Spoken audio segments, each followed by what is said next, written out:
in my experience, many UX leaders find themselves begging to prioritize UX step that's on the backlog. And not only is this begging uh, not effective, uh, it doesn't really show our work in a very good light. Um, it hardly ever works. And we're going to go through today the reasons why UX debt exists, how why the begging doesn't work, why it's a tactical approach to something that needs to be strategic, and what you can do instead. Uh, UX leaders need to approach UX debt strategically. This means focusing on UX outcome based approach to get a definition of done that everybody agrees to at the beginning of the project, then committing to when the teams will actually work on debt by, in fact, getting rid of the problem of having two different systems for tracking future work, the roadmap and the backlog, and also uh, making sure that you're establishing clear value for the remaining debt work that exists. And once you've established that clear value, uh, it becomes much easier to get that work addressed and not live on the backlog forever. So that's what we're going to talk about here. And so let's start with this idea of what UX debt is, because I have found that this is not a, while everybody has UX debt, not everybody uses that term to describe UX debt. So let's start there. What it is, in its simplest terms, is basically UX work that's been postponed to some future sprint or release, some future time when it's going to be worked on. So it's not going into the current sprint or into the current release, however y'all manage to discern what current means. UX debt is the work that gets postponed. It's work that's acknowledged uh, theoretically to be important enough that it needs to be done at some point. So there's a sort of commitment that happens when you declare something to be that, uh, and it gets done. And what happens is it gets put on something that many teams refer to as a backlog, and the backlog becomes this dumping ground for unfinished work. So you can think of the backlog as basically just a, a giant swamp of work items. It's typically unordered, unprioritized, and it's just where the work items all go to some extent for eternity. And this is the problem that we run into. One way to think of the backlog is that it is in fact the epitome of organizational optimism, right? Because there's this unsaid belief that everything in the backlog is eventually going to get completed. And as we add more and more things to the backlog, that sort of optimism turns into a very pessimistic view of the world as you start to see that nothing in the backlog, or very few things in the backlog, ever get addressed. And when they do finally get addressed, what gets addressed is not the things that you think are most important. And you try and persuade people to choose your thing over their thing, and that rarely works. And this is because teams are just not very good at managing backlogs. They are really just a write-only storage capability, right? We just add things to backlog. It's like a closet or a garage that you just keep putting things into and never taking things out of. it's basically the uh, software or service version of uh, uh, a hoarder's storage area. We just put everything into the backlog. We never really work with it. And that's very frustrating for a lot of folks, and for good reason, because it was important when you put it on the backlog. But now, the backlog is basically the place where these things go to die. And that is really a very frustrating um, uh, set of situations. And it often isn't until some external thing, a customer complaint or some other crisis, has raised things that are on the backlog to a priority that's higher than anything else, that you actually get to address it. And this is because um, of the way the backlog works. UX work is especially susceptible to being placed on the backlog, because what happens is in UX, we have a project, let's say it's a sprint, right? Or a release or an epic, whatever you want to call it, right? That it doesn't matter which unit we're working with here, but everybody starts at the same time.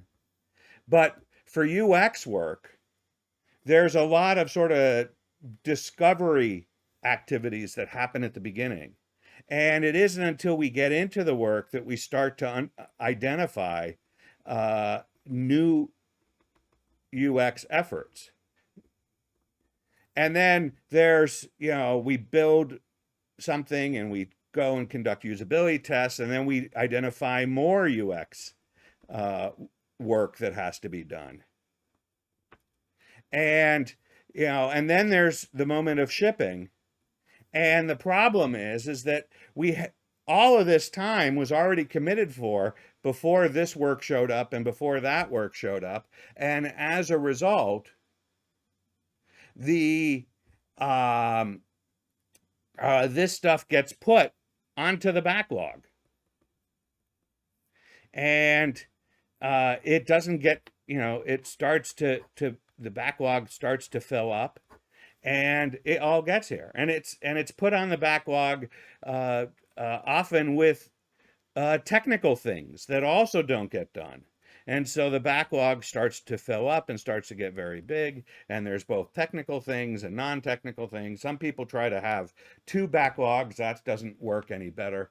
So all of this is problematic, because the work that gets put onto the backlog is work that's discovered late in the process, not committed to at the beginning of the cycle. And because all the work that's being done is probably taking longer than everybody estimated, this stuff really does get pushed off. And so UX work really suffers from this idea of um, being shoved onto the backlog and never done, which is very frustrating if your work gets put there and then nothing happens to it. And what happens is that once you get to a new release, right? So, okay, this thing ships. Now it's time to start the next project. So we have another start. Well, we don't go to the backlog and figure out what's going to get added. No, instead, there's a roadmap. And the roadmap has new functionality, and that's what's committed to at the beginning, and we just repeat the process.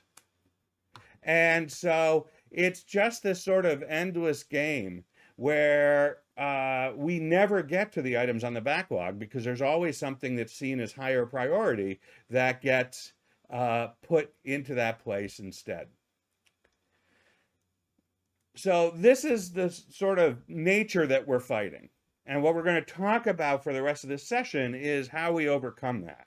And a lot of it has to do with the way we work. And the way we work with the teams in order to make sure that we're not just piling this stuff up in a backlog repository that never ever gets resolved or serviced. So let's take a step back and just talk about how we got to this. And the first thing that we want to talk about is debt. Now, UX debt is a variant of technical debt. And technical debt was a term that was coined by Ward Cunningham to describe the phenomena of putting work off, deferring work to the future instead of doing it right now. And it was with good intentions that Ward talked about this. The way he talked about it was that it's like financial debt. He said, with borrowed money, you can do something sooner than you might otherwise, but then until you pay that money, you're paying interest. He said that I thought borrowing money was a good idea. I thought that rushing software out the door to get some experience with it was a good idea. But that, of course, you would eventually go back and as you learn things about the software, you would repay that loan by refactoring the program to reflect your experience as you acquired it. And so this term has basically become a sort of way of thinking about this work that gets deferred into the future. And debt in itself is all about borrowing from our future, right? When we take out a mortgage or we get a car loan or we pay money on a credit card, we're basically borrowing against future earnings. We use a loan to pay for something now, but then we use future earnings to pay it back. And that costs us because it is interest. And so the same thing is true for technical and UX debt. What we're doing is we're borrowing from our future. But for this type of debt, we're borrowing from our future work time. We're basically borrowing from the project that we're not working on yet, the sprint or the release that we're not working on yet. We're borrowing from that in order to avoid doing the work here. And the interest that we pay is the extra time it takes to what the XP people referred to. Ward Cunningham was a XP guy, is an XP guy, to refactor, right? To basically go back and make changes, because it's always cheaper to put the work in now than it will be to go back and change the design to accommodate the work later, whether it's the technical design or the UX of the product. That's the thing, is that we're going to pay interest going forward. So debt is to be taken very seriously, because that interest can get very expensive, as anyone who has taken out a substantive loan has experienced in their life. Now, one thing I want to point out is that UX debt and technical debt are essentially the same thing. This is counterintuitive, because on the surface, it feels like UX debt is purely stuff that users experience, whereas technical debt is all the technology stuff that happens below the surface. And so people think of technical debt as basically engineering or development work, whereas UX debt is design work. Both of these things are being left for later sprints. And there is technical debt that is not necessarily directly visible to users.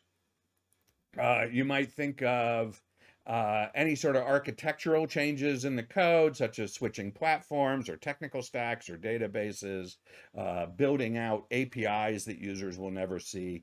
That these things are things that could be very important to the product, not done in the current release. That's, all debt is stuff that's pushed off. It's stuff that we're not doing here, but in some future period, we're going to need to do this. And the users are not necessarily going to notice when it's done or not done. That's at least the theory. But here's the thing. All technical debt affects the experience that users have. They'll either feel it immediately or sometime in the future, right? So immediate effects that you see are things like better performance or reliability or integrity, which is a fancy word for things like privacy protection or security of the product, right? So suddenly these technology things, the user can feel them, they sense them.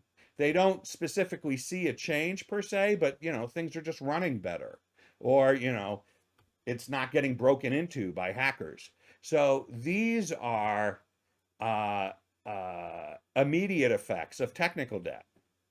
But there are also future effects of technical debt. And that's important because what we sometimes do is we leverage. We ship something sooner so that we can get it out, but to ship it sooner, we have to commit to the idea that there's going to be debt down the road. And those things, the future effects are the ability to get to new functionality. It may be that there are certain things that really would make users' lives better that can't be implemented in the current architecture. So we have to change the architecture to support those things. Or maybe it's integration with other products or services. Or maybe the availability on more devices, making a product that was originally created for the desktop now responsive. Theoretically, these are things that users may not notice at the time that the debt is being incurred, but they will feel the outcome when the debt is resolved. And basically, this means that pretty much everything is UX debt. There is no difference between UX debt and technical debt. If you cannot see how technical debt will affect the user's experience, maybe it's not debt at all. Maybe we should just remove it from the backlog because it's not something we can identify a need for. If it does not improve the user's experience in some way, why are we working on it? So this is a mindset shift that there is no separate category of UX debt and technical debt. They are, in essence, one and the same. But the key thing is that we have to understand how to manage the debt. See, the deal is that debt can be a good thing. Under the right circumstances, we can use debt to our advantage. Just like financial debt. I mean, most of us without mortgages could not afford to buy a home. There are a lot of us, unfortunately, right now who can't afford to buy a home even with mortgages. But people who bought homes probably couldn't have afforded them in this day and age without a mortgage. They didn't have all of the cash available, so they had to get some cash to be able to do this. And they're paying off they're using future earnings to pay for the house that they can buy today. And that's the idea behind debt. And technical debt and UX debt basically can also provide benefits that make sense to deliver something sooner than later. So what we're doing here is we're making a conscious decision that there is some work we're going to put off into the backlog.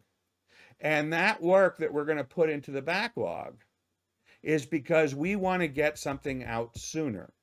It's important. There's a good business reason to get it out sooner. There's a good technical reason to get it out sooner. But oftentimes, the reason to get it out sooner is actually a failure of UX. People want to get it into the hands of the customer because they want to see what customers do with it, because they haven't done the real research that they need to do in order to actually know why we're building this thing in the first place. We have an idea, but we don't know if it's a good idea, so we want to put it out and see if people resonate with it, but that's actually a waste if it turns out to be a bad idea. And it creates massive amounts of technical debt, even if it turns out to be a good idea. Had we done the research up front, we wouldn't have had to deliver on that schedule, which means we could have not created new debt. We could have just done the work to get it all done. So we need to understand that. Now, Agile puts an emphasis on this idea of working software. And the idea is that whenever you get to this moment, whether it's a sprint or a release or an epic, whatever you're calling it, you have to have something that's working, something that people can use, something that you can get customers to give you feedback on. That is the purpose of time boxing, is to get something so that you're not going off and spending a massive amount of time working on something that is that isn't what people want, only to find out after you've made a huge investment. You'd rather have something that you can get feedback on sooner.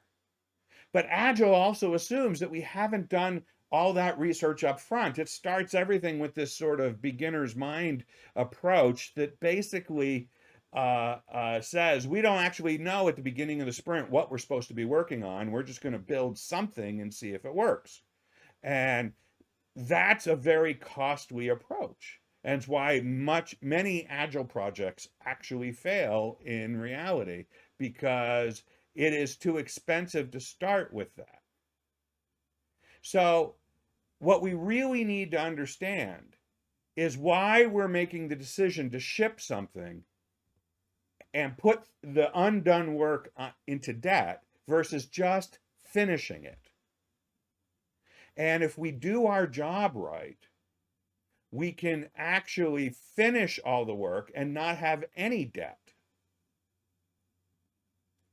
So this is the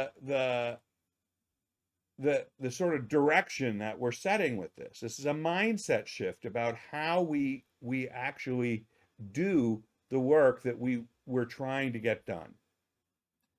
Now, one of the key pieces of this is we have to understand that any debt we take on is a commitment. This is a big deal. We should not be lightly adding anything and everything to the backlog. When we do that, it just becomes Fibber McGee's closet. It just becomes this place where crap just accumulates and nothing is useful. You can never get in there and take anything out. We want to treat it more like financial debt, where if we're being responsible, we're thinking twice before we put something on the credit card. We're thinking twice before we take out a loan to pay for it. And we're asking the question, have we thought it through? So we need to start treating debt like a massive commitment. And not everything that we would have liked to have gotten done needs to be debt. Just like not everything we would like to buy gets bought. We can decide at the very beginning to decommit and say, you know what, that would have been nice to have, but we don't need it. We're going without it. Maybe down the road, we'll recommit. But for now, we're not putting it into the backlog. We're just taking it off altogether. And this is a big mindset shift for UX leaders. This idea that just because we found a problem in usability testing, just because we had an idea for something to be built into the product, that we have to put it in the backlog so that we don't lose it. And unfortunately, that's just filling up the closet. So we drop those commitments, not keep them anywhere, because if they're important, they will come back. We will see them again. We will have the idea again. We will say, you know what? I remember this problem. We should fix it now. It's become serious enough. And we don't put it in the backlog, which means only the things in the backlog are the most important things that really do need to get done. They are things worth committing to.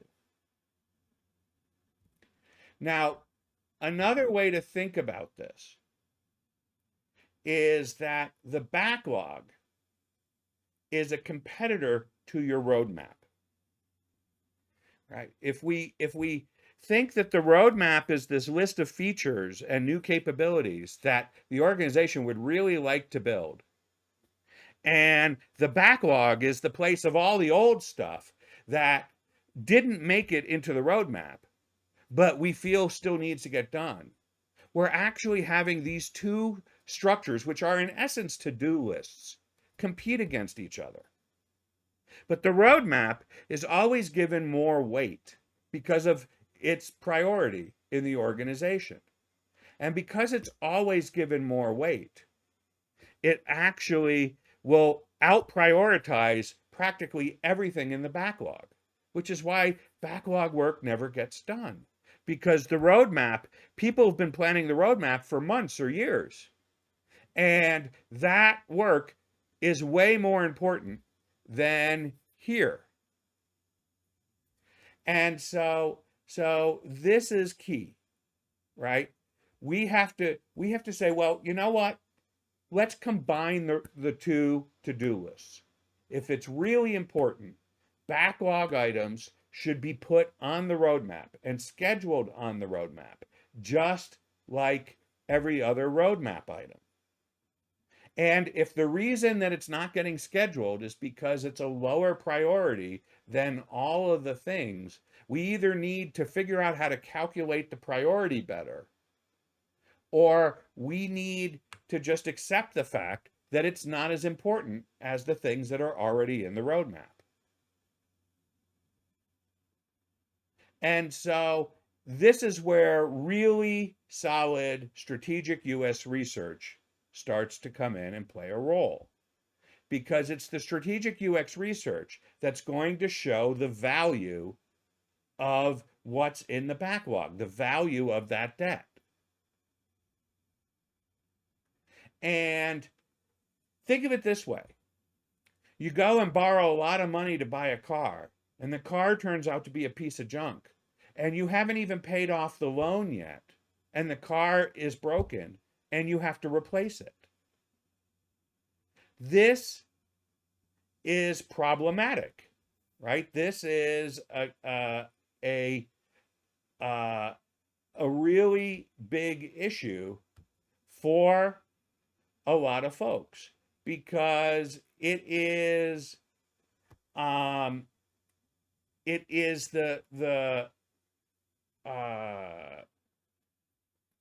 the issue of that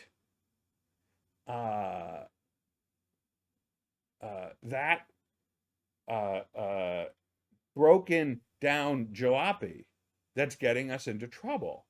We should have used the money to buy a better quality car. We have to be very careful about the value of the things that we're purchasing. And that's the key challenge here, is how do we make sure that what we're paying for is in fact the thing that we should be paying for, right? That the debt is really the most valuable thing we can be working on. So we use research to establish what the value is. And I've talked about this before, but one way we can think about it is that we can think about the way that people work with our products by thinking about the experience that they have. So we can take someone's experience, which is basically just a sequence of milestones that they have, and we can think about that sequence of milestones, the experience that they have, in terms of being on a scale of frustration, to delight. And if you've hung around me for any amount of time, you see me draw this 1,000 times. This is basically the way we can think about experience, right? So this person, a real person, Edna is always my real person. Edna's experience starts delightful, gets a little frustrating, gets delightful again, gets really frustrating, turns into delight, right? You've seen me draw this before. What we want to do is we want to help Edna. We want to find the things that would make her world more delightful. We want to take the most frustrating bits and make them more delightful. So these frustrating bits, the first time we ship this experience, whatever it is, the product or service that created this experience, when we shipped it, we created this debt, right? And this debt here and here, it's going to need work. We shipped it, whether we knew it or not. We deferred this, and Edna now is dealing with it. And so we need to figure out how to help Edna by improving this so that she has a better experience that isn't as frustrating as these experiences. And we can think about this as, if I abstract my abstraction here, is that everything that is in this frustration region down here, right? This is the region of frustration. Everything in here is poor UX. And by poor UX, what I basically mean is it misses people's expectations.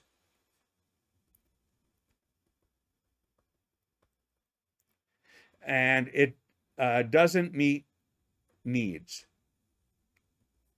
that Edna has or anybody else.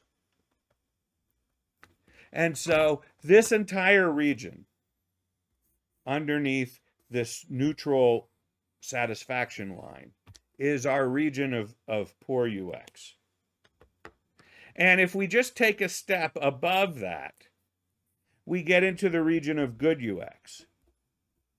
And just by taking Edna's experience and raising it such that it meets her expectations and meets her needs, whatever they are, we've gone from poor UX to good UX, and that means that we have actually managed to raise the value of the product or service because it's now more valuable because it meets expectations and needs instead of missing expectations and needs. And so this is what we see, right? We can see that as we improve the product and make it better for Edna. But it turns out that there's this area that lives way up here at the top of the realm of delight. And this is great UX. Great UX exceeds expectations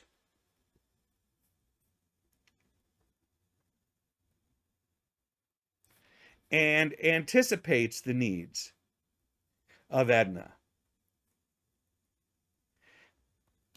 And this is really valuable, right? This is massively valuable.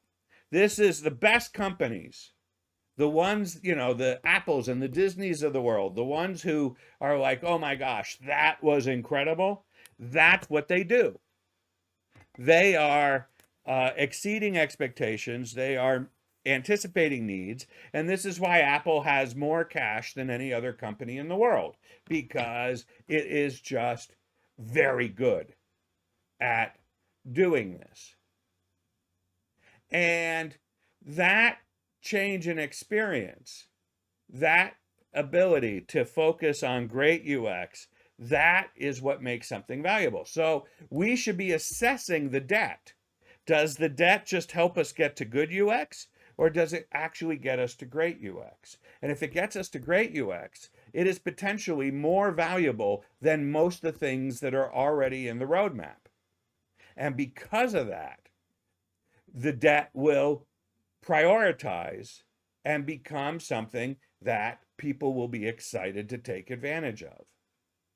And one way you can think about this is there's a formula that I've talked about before, which is we can prioritize all of the debt and all of the roadmap items using the same exact formula, which is value divided by effort, which is just a mathematical way of saying we want things that have high value with a little, that take the least amount of effort. So high value, low effort. And we're going to multiply that by our confidence. Our confidence is basically how much research have we done? Do we really believe this, or is it a complete guess? Confidence you can measure from 0% to 100%, where 0% is a complete guess and 100% is solid belief. And so it's somewhere in between there. And the more we do research, the more we increase our confidence, the more that gets multiplied against the value and the effort, the more we understand that the value that we've assessed is the right value, that the effort that we've assessed is the right effort.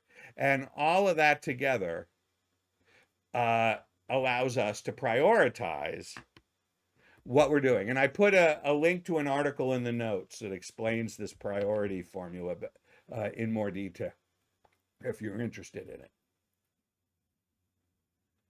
And so we use that priority formula. We use this understanding of the difference between poor UX, good UX, and great UX to establish what the value is. And we focus on Edna's experience, which is in here somewhere. Nope. Where did I put Edna's experience? Oh, here it is. We focus on Edna's experience, and we ask the question, how will we improve Edna's life? If we do a good job on this work, how do we improve Edna's life? And many of you will recognize that that question is what we call a UX outcome. The UX outcome is how we measure success.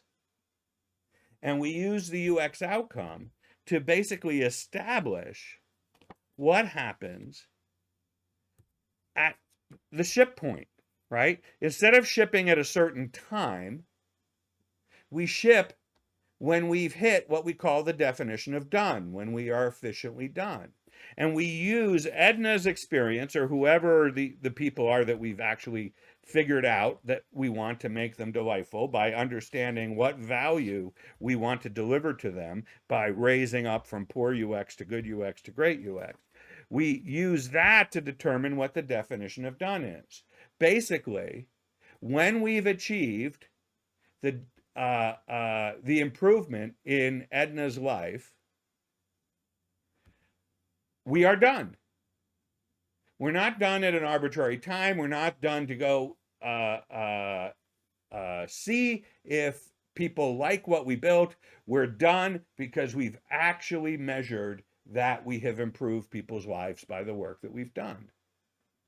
And when we've done that, we've created this definition of done that won't create a lot more debt, because anything that we didn't put into that design, if it improved Edna's life, it's just not necessary. It's not needed. We can save it for another time. If it's really valuable, we can add it to the roadmap. If it's not valuable, we can decommit. And now we've created a way to talk about the backlog as a way to refocus everybody on delivering real value. And what we're doing here is shifting the culture.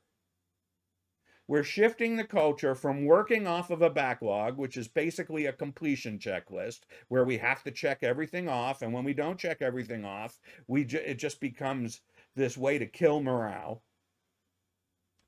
we shift from that to being a culture of building value, where everything we deliver has to be better value than the thing that we had in place to begin with. Otherwise, why are we shipping it? And we use the research that we've done and the strategic approach to managing UX to establish what that value is. Culture is basically how people relate to each other, right? The culture of a group is based on what the individuals of that group tolerate, encourage, and reward. And it's also what that group won't tolerate, will discourage, and stop rewarding. And right now, we encourage this compilation of stuff, or at least we tolerate the compilation of stuff in the backlog without actually ever encouraging the reduction of the things in the backlog. And we have to shift that culture. So we shift the culture so that we're encouraging a clear definition of done that is research informed and has a solid understanding of what the value is. We reward teams who decommit from work instead of putting it on the backlog. We encourage everything's assessment of value, and we use the research to help us assess value and build confidence in what that value is. And we encourage the team to put that value on the roadmap instead of shoving it in to the backlog. And when we do this, it changes the whole dynamic. Everything is different. So what we've talked about here is we need to stop begging to prioritize UX debt. That approach never works. Instead, we need to approach debt strategically, just like you would manage your own household finances. You are very careful about what you make debt. And the debt that you have is needs to be understood and scheduled, just like you would create an amortization table for a loan. You need to understand why you're borrowing it and how you're going to pay it off. And it all needs to be clear. Once you've established clear value for any debt work, it becomes much, much simpler to manage this because it now doesn't compete against the roadmap. Jared here. Thanks so much for watching. If you enjoyed this video, please give it a thumbs up and consider subscribing so you'll get more videos like this. If you have any comments, questions, or thoughts, feel free to drop them in the comments below. I'd love to hear from you. And hey, consider joining our Leaders of Awesomeness community. It's completely free, home to over 50,000 UX leaders who regularly share questions, ideas, inspiration about their experiences. The link is in the description below. Thanks again, and I'll see you in the next video.